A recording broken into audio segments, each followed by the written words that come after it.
when I first started composting. I didn't know what I was doing and ended up with a giant green slime ball of rotten chicken, scraps, and kitty litter right next to my neighbor's deck. You are in Madison and you don't know how to compost? Shame on you. Shame. Happened to me too. Tell us about a time you were not a good neighbor. My neighbors used to throw really loud parties. To get revenge, my roommates and I threw bagels covered in peanut butter onto their balcony. You wasted peanut butter on that? It's a shame. They had an attic full of squirrels the following month. I like squirrels. We don't have squirrels back in Ecuador, so I think they're cute. I would do that to my house, but I don't want to waste peanut butter, so there we go. All right, judges, let's get some scores here. Dr. Spark, what do we got? We got an 8.4 from Dr. Spark, everybody. All right. Up there in the balcony, Mrs. Rogers' neighborhood, what do we got? We got a 9.4. All right. And East Side Dreamers, what do we got? We got an 8.2 from East Side Dreamers, everybody. Those are the scores. Okay, now please welcome your next storyteller, JenRubin.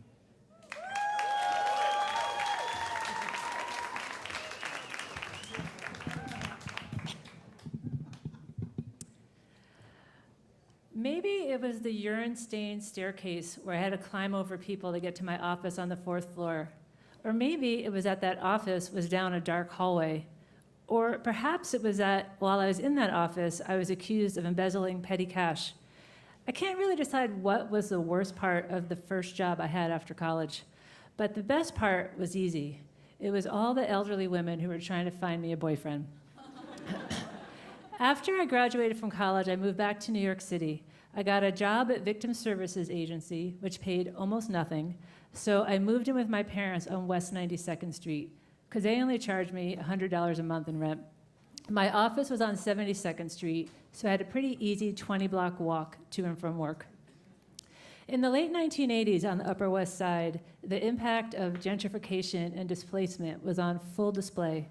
I walked by storefronts that had been boarded up, but were now turning into a revolving door of boutiques. I walked by wooden benches where elderly Jewish people who had survived the horrors of Europe would sit there sunning themselves. I walked by bodegas where young Puerto Rican men smoked cigarettes.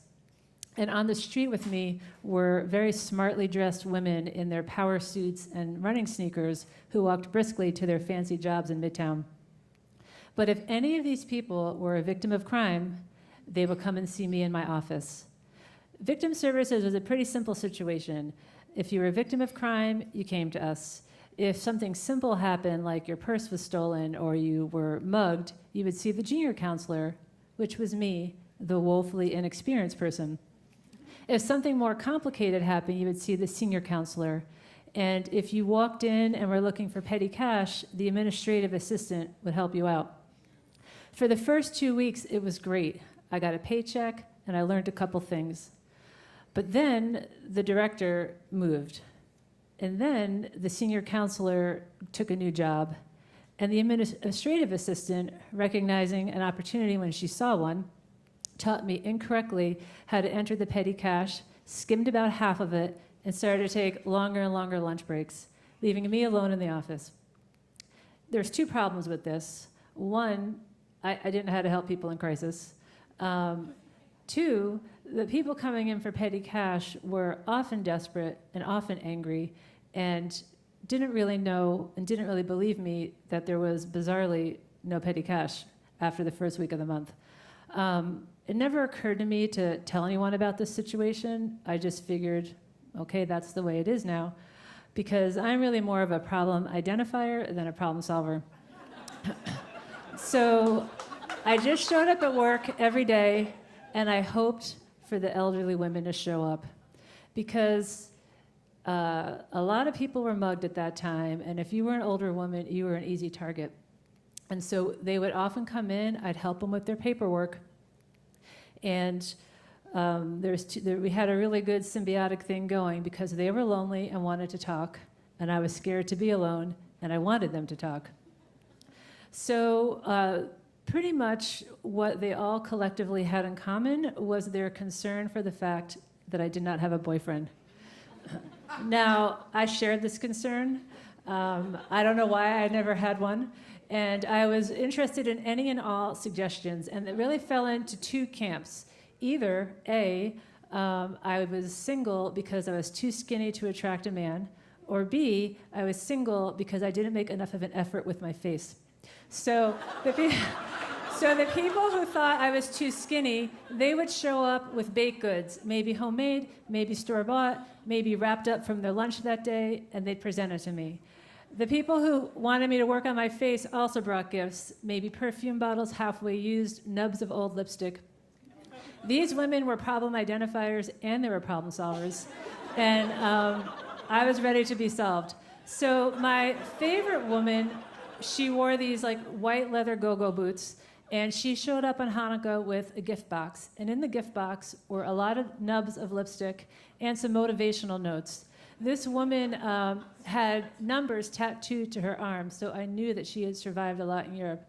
And I was ready to take any advice she said. One note said, when you apply lipstick, gently bite on a handkerchief to blot it.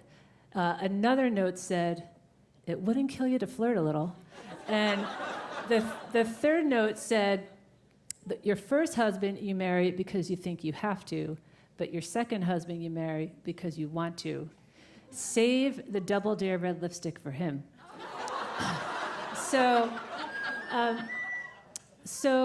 eventually I saved up some money. I left my parents' apartment, and I actually moved to the Midwest. I wanted to live in a city where no one knew me. I thought maybe I could reinvent myself. But I was surprised by how sterile it seemed in this city. Where were the elderly people sunning themselves on park benches, and where were the bodegas? And where were the complete strangers telling me how to live my life? So the first week I was invited to a party, and I carefully spent some time getting myself dressed because I wanted to make a good impression. And I remembered this Hanukkah box, and I pulled out the lipstick, and I carefully applied it, and I carefully blotted my lips. I left the Double Dare Red where it was because I thought before you acquire a second husband, you might want a first one. And I put the note to remind me to flirt in my pocket because I thought, even though I'm 613 miles away from 72nd Street, I think the woman in the white go-go boots was on to something, and it would apply here as well. When I'm at this party tonight, it wouldn't kill me to flirt. Thank you.